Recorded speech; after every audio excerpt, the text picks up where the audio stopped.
They were unaware of who Kanye West is. No, I don't know. Kanye West is a supporter, not Nick Fuentes. Kanye West had said, I'm going to go DEFCON 3 on the Jews. Well, He'd said that weeks before he turned up at Trump's house. Yeah. Do you support that? I don't support that. Yeah, no, this is where the dodge starts. Mehdi Hasan throws out a dead simple test. Kanye says that ugly anti-Jewish stuff shows up at Trump's house. Do you support it? Yes or no? And Adolfo Franco still can't just spit out a clean answer at first. That's what gets me. If basic decency sounds like a trap question, your whole defense is already falling apart. Come on. You were born in Cuba, and Yes. you fled the country after Fidel Castro came to power. Correct. You came to the United States, escaping political repression. Correct. You're a Republican. Yes. You're part of a party that has long prided itself on being a party of freedom. Correct. You've worked on presidential campaigns. You worked for have. John McCain, a man who also talked a lot about freedom. Yes. You're currently supporting Donald Trump for president, who I think it's fair to say is a little different to Republican presidential candidates who have come before. He is a man who heaps praise on dictators. He says he wants to be a dictator. He even told a group of supporters recently that they'd never have to vote again if he wins this time. How do you go from fleeing, in your words, a brutal repressive dictatorship to now supporting a wannabe dictator for president? Well, I don't think he's a wannabe dictator in any sense. He's the former president of the United States. The American people had the good fortune to have 4 years of Donald Trump with peace and prosperity. For 4 years, I didn't see anything authoritarian or dictatorial or anything of that kind. Where were you on January the 6th, 2021? I was in Washington, D.C. So your eyes were closed? Doing coverage. The president has said it, and I've said it, that a riot and violence should be condemned, as was the violence in 2020 that was going on throughout the country.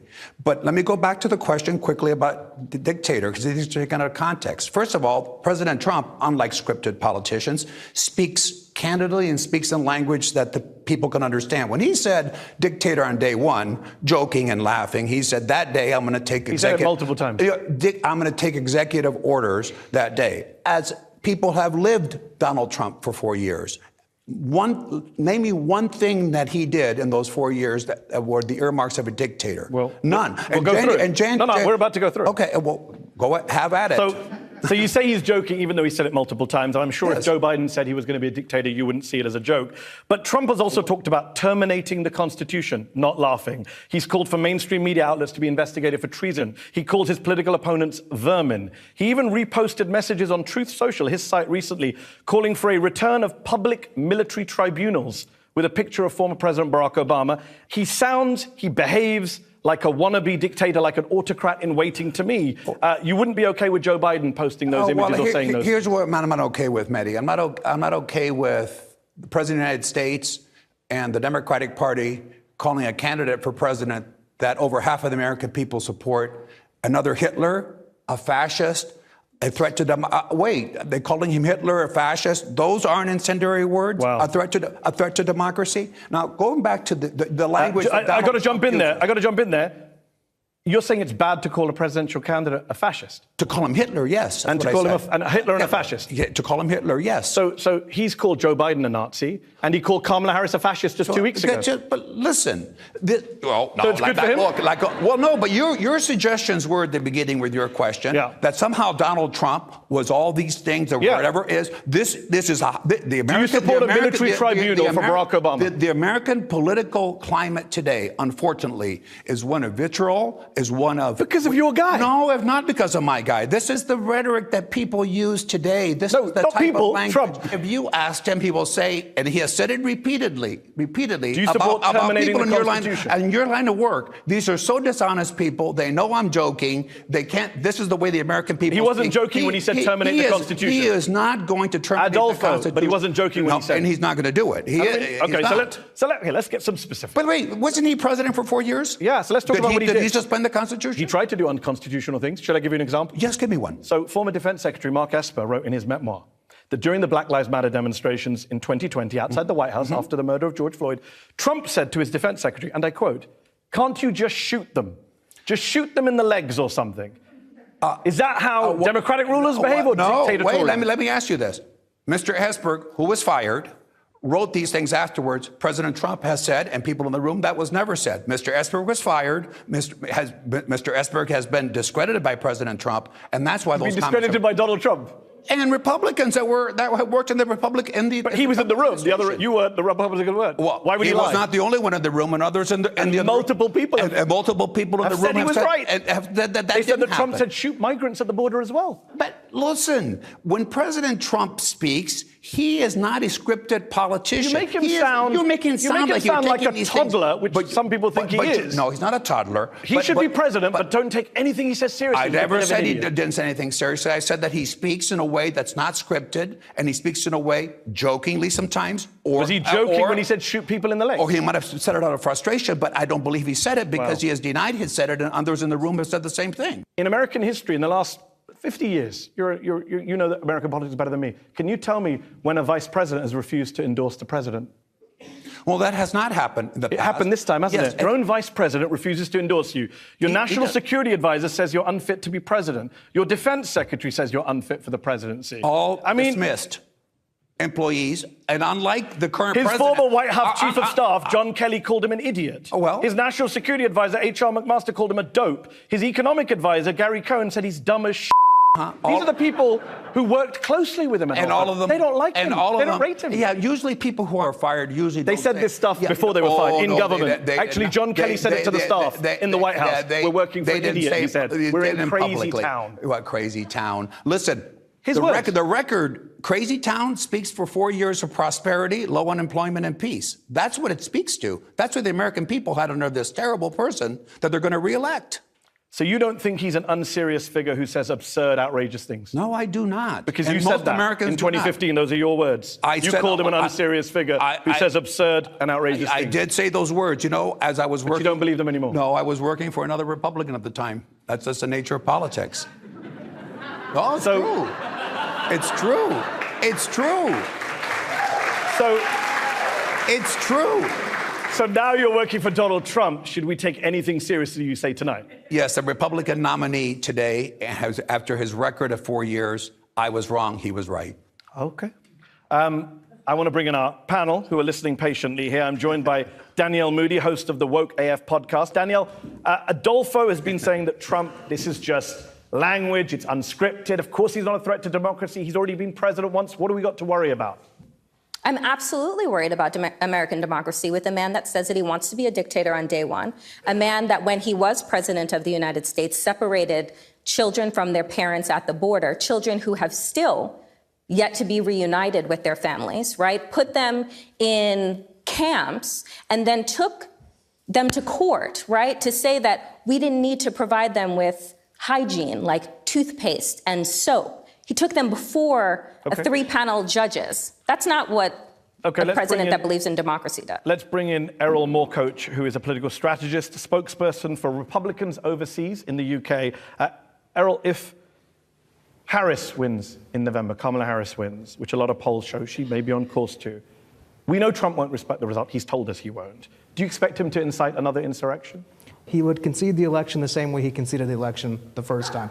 If he hadn't conceded the election, if he hadn't conceded the election and he had actually played those cards to the end, he'd be in prison right now. You realize he's never conceded the election? Well, by not, creating some sort of militia and storming the Capitol, which he didn't do.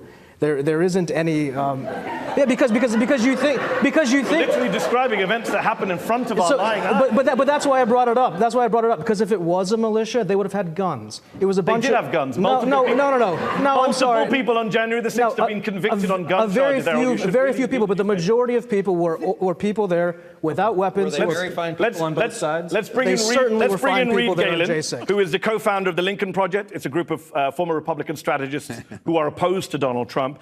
What do you make of what you've heard so far, Reed? I think it is a modern interpretation of the Republican Party, which is all built on a pile of Everything that this gentleman is saying is, in fact, inaccurate at best. I worked for Senator McCain, too, right? There's a reason why John McCain wanted nothing to do with this man. And it wasn't because he insulted him. It wasn't because he said he liked people who weren't captured. It's because the man served 7.5 years in a tiger cage for what he believed in when he could have been released because of who his father was, and he chose not to be. Donald Trump is not 4 years of peace and prosperity. It was 4 years of death and economic destruction. you want to respond to that? Well, a couple of things. First of all, this is the view that has been expressed here of those who don't want to debate the issues are attacking the candidate. The policies that President Trump stands for are the policies the vast majority of Republicans in the United States, which is 87%. This gentleman represents a tiny faction of the Republican Party, who are really Republicans in name only. No one's disputing popularity. This is not a show about polls. Well, it's a show about democracy. Let me ask you this. Let's talk about immigration, big issue. You want to talk about policy and substance. Yeah. You yourself, I believe, entered the country back in 1961 Correct. as a political refugee, as a child with your parents from Cuba. You benefited from American law, international humanitarian law, refugee protection, asylum laws. You were not denied the right to asylum. You were not separated from your parents at the border. Why do you support a man today who supports doing that to today's refugees from Latin America? That's because that's just an inaccurate statement. Anyone coming from countries of repression, such as Cuba, North Korea, Venezuela, to a many extent, are allowed the same protections and the same rights that I did, and there has never been president. False. No, President Trump has never. You're not telling the truth. No, I am telling the truth. Do you know what Title 42 is? No, I do know what Title 42 is. Can you explain to our audience what Title 42 but does? that's nothing to do with Title 42. Of course it does. You were asking about political asylum. That's what Title 42 does. It doesn't allow you to make a claim.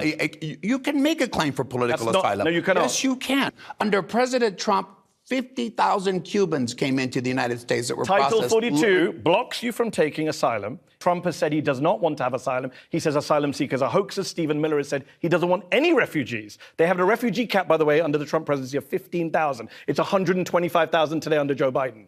So people are benefiting today. Your guy is going to stop the future 6-year-old Adolfo Franco. That's not true. It literally is what they're proposing. Have you read your policies? I have read the policies. What does Title 42 do? Because you're dodging this. But no. You are. What does Title 42 do? The audience it's an audience in the UK. They're not familiar. Explain to them what Title 42 does. Listen, what Title 42 does is allow people to claim political asylum. No, it doesn't. Well, it does. Literally does not. It does. It's the opposite. No. Title 42 said you cannot come into the country because there's a health crisis. You cannot claim asylum. No, that's correct. You must leave immediately, and you don't. Hold on, let me finish. You don't get to make a claim. The future Adolfo Franco under Title 42 does not get to make a claim. In a health crisis. And Trump's bringing it back. Let's talk about another policy. Let's see if you're familiar with this one. Trump says he's going to target 15, maybe 20 million undocumented migrants. He's promised to carry out the largest domestic deportation in American history.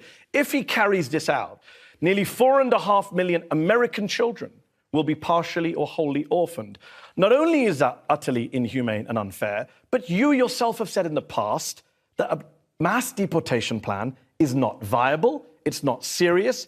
Your words, unless you want to disown those as well. Well, here's the difference. I don't disown those, but I have different words today for this reason. We have 10.8 million people. We have a crisis. The former Secretary of Homeland Security under President Obama said that if we had 1,000 people entering illegal in the country, it would be a crisis. We have today 4,350 entering illegal in the country. So we have a situation in the country that we have out of control. 54% of the American people favor a national massive deportation. I already told you I'm not playing the polling. You're not playing No, because I want to know how it works. Donald Trump but at his peak, actually Barack Obama deported more people than Trump. And Barack Obama at his peak deported around 400, 500,000 people a year. Trump deported, I think, 250,000 at his peak. How on earth are you going to deport 4 million people a year without mass violence and catching anyone brown on the street? It isn't catching people brown. It is literally going door to door. That's what Stephen Miller has talked about. It is going and seeing who is in the country legally. With the military, using the military?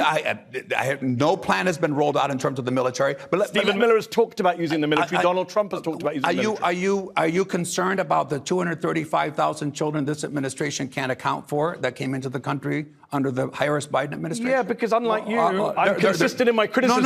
I don't change depending on who the candidate is. I'm critical of Biden for what Biden does, and I'm saying Trump is going to come in and try and deport 14 million people. A, it can't be done, as you yourself have said. B, it's a horrendous human rights abuse. It is a process that will certainly, as you mentioned, President Obama being the deporter-in-chief, deportations will go up significantly under President Trump and will be a deterrent for border security. There is no question we need that. It will be congressional oversight and involvement in it. In the United States, there will be a process, and that process in terms of deportation, which the majority of the American people You don't think there are support, will be racist goals behind this? No, I think it's a security So when situation. Trump says we have a immigrants- situation, we have 2,000% increase in Chinese immigrants that are 18 to 22-year-old males coming to the country. We have no idea who they are. Adolfo, when he says immigrants are poisoning the blood of the country, are you okay with that language as a Cuban immigrant? That is the language, I should point out, that Adolf Hitler used in Mein Kampf, the blood poisoning of the country.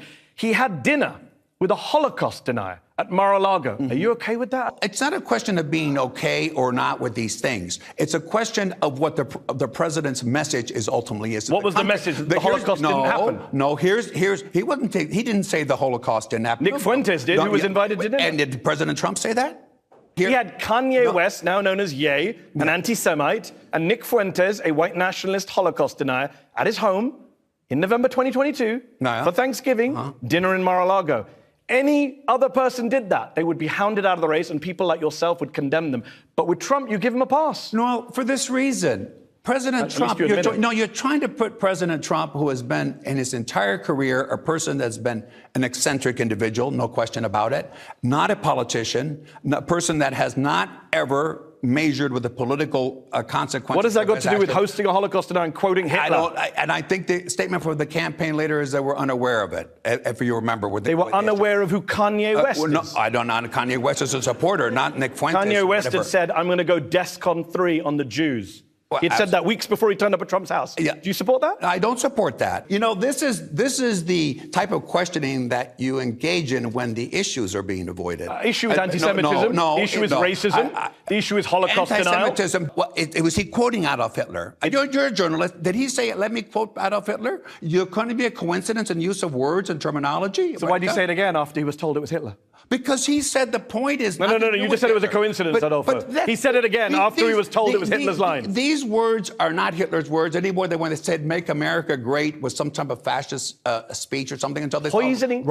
Adolfo, you're an immigrant to America. I'm an immigrant to America. He's saying we're poisoning the blood. Have some self-respect, Adolfo. No. What he was saying about this is we have to have immigration that is orderly. That poisoning the blood. That is white nationalist rhetoric. Why did Trump say? Because he's saying that when so many people are coming into the country without any order, they're poisoning the blood. Well, they're changing the nature of the society in an unorderly way. Interesting concession. Let's go to the panel at this moment. Daniel Moody, what do you make of the argument from people who say Donald Trump's not a racist? People are seeing things that aren't there.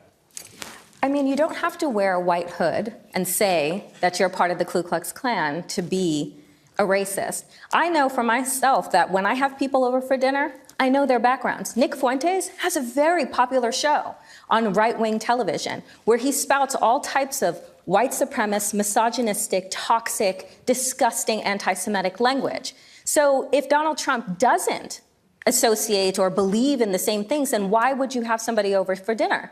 You treat Donald Trump like he's a toddler. He's eccentric. He doesn't know what he says. Oh, my goodness. But also give him nuclear weapons. Right. And also, yes, also give him nuclear weapons. And he's totally fine. Let me bring in Reed Galen. Reed, in May, the Senate voted to kill an immigration bill that was crafted by Democrats and Republicans. One of the most right-wing Republicans, James Langford of Oklahoma. Biden said he would sign it. Kamala Harris said she would sign the bill. It's not a bill I like, too right-wing for me. But do Republicans really care about border security if Donald Trump tells them to kill the bill, which is what he told them to do? No, because if they did, they would have passed the bill. President Biden would have signed it. They killed it at Trump's request. Those 86% of politicians you said support Trump killed it because they knew it would take the issue off the table for Trump. Because, as you said, it was Republican crafted. James Langford, this is not a rhino.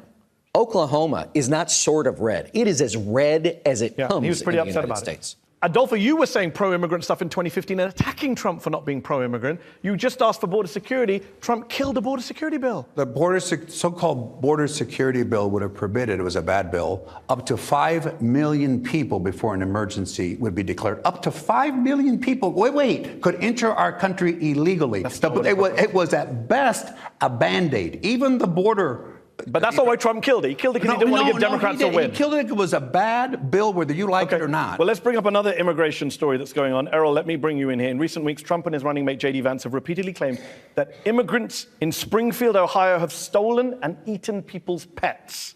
a baseless, some would say racist accusation that's been debunked by Ohio's Republican governor, Springfield's Republican mayor, and Springfield's Republican city manager. And yet we checked, Errol, and you retweeted this nonsense about Haitian migrants eating cats and dogs in Springfield. You're smiling, but it's a pretty dangerous racist claim. Why were you retweeting baseless claims? It's certainly not racist, and our constituents on the ground there have reported that. They haven't. No, they have. They haven't. Not to the city manager, whoever this is, but there are videos. Who did they report it to? To the internet? To the internet. Yes. Imagine that, a place where people share their opinions, and it's Imagine believing everything you read on the internet, Errol. I am pointing out that the problems in Springfield and all of these small towns, by the way, There are no where problems according to the mayor. the jobs were gutted from that area, And they begged immigrants to and they come. brought immigrants in there. It has certainly created a problem demographically for You know the what's local created, Errol, and I'm going to bring Adolfo in here? 30 bomb threats against Springfield after Vance and Trump spoke out. The mayor, the Republican mayor, blamed it on Trump. Republicans are saying, please stop this. The city of Springfield was doubled in population because of illegal immigration. It wasn't illegal. They came there legally. The TPS is a legal scheme. Some were legal and some were... No, it was a legal scheme. You cannot lie, Adolfo. I won't allow that on this show. TPS is a legal scheme. They are. And there are many illegals. And even if throughout they the were country. illegal, do you support bomb threats against them? I don't support bomb threats. Because Donald Trump didn't condemn them. No, what were the actual words that President Trump used that said... He stood on stage, looked at millions of people, and lied and said they're eating cats and dogs.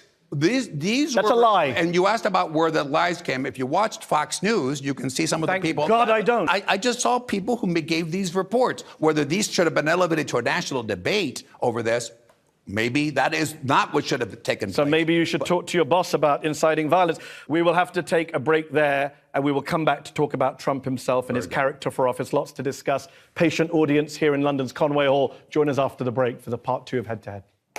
Honestly, Adolfo Franco's whole defense was, yeah, Trump says insane stuff, but relax, don't take him that seriously. And I'm sorry, what kind of pitch is that for a president? Mehdi Hasan kept dragging him back to the same basic problem. You can't sell Trump as this strong truth teller, and then every 5 minutes turn around and say, oh, he was joking, oh, he was frustrated, oh, that's just how he talks. Come on.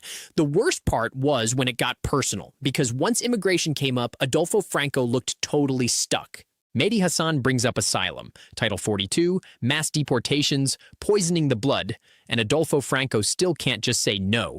That's ugly, that's wrong. He keeps sanding the edges off everything, even the Springfield stuff. Bomb threats, panic, lies everywhere. And the answer is basically maybe it shouldn't have been elevated. Maybe that's the whole game. Never defend the words straight up.